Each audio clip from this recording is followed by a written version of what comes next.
everyday blessings, berkat setiap hari.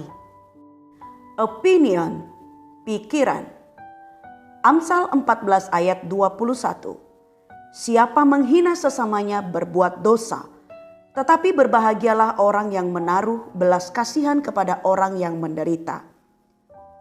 Ketika ada interaksi sosial antara dua orang atau lebih yang sebagai makhluk sosial, tentunya akan ada tindakan, pikiran, dan perasaan yang dihasilkan dari keterlibatan ini. Terkadang pikiran satu dengan yang lain berbeda. Pandangan kita antara satu dengan yang lain juga berbeda. Tentunya kita tidak luput dari pembentukan opini yang terjadi dari hasil interaksi baik dengan orang dekat maupun yang hanya sekedar bersinggungan sesaat saja.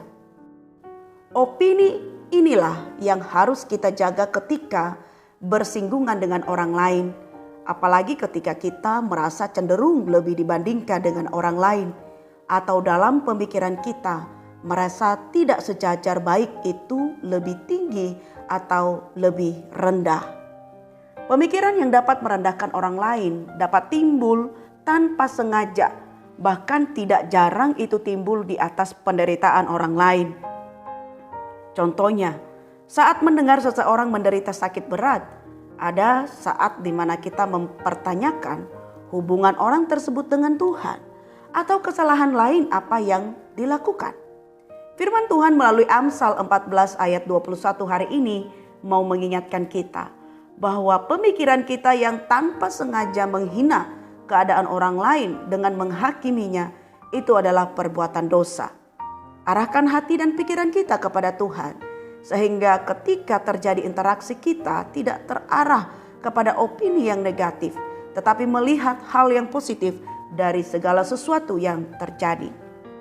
Sehingga ketika melihat penderitaan orang lain, kita memiliki belas kasihan yang dimana hati kita dapat memancarkan energi kasih Tuhan yang ikut meneduhkan hati orang lain.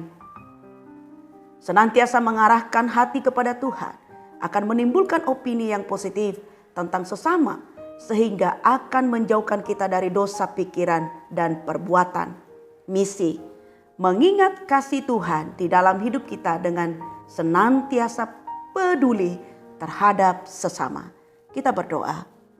Tuhan, ampuni kami jika terkadang pemikiran kami tanpa sengaja mengarah kepada hal-hal negatif yang kami pikirkan tentang orang lain. Mampukan kami untuk peduli dan dengan rendah hati melihat penderitaan sesama sebagai bagian dari pergumulan kami. Di dalam nama Tuhan Yesus kami berdoa. Amin.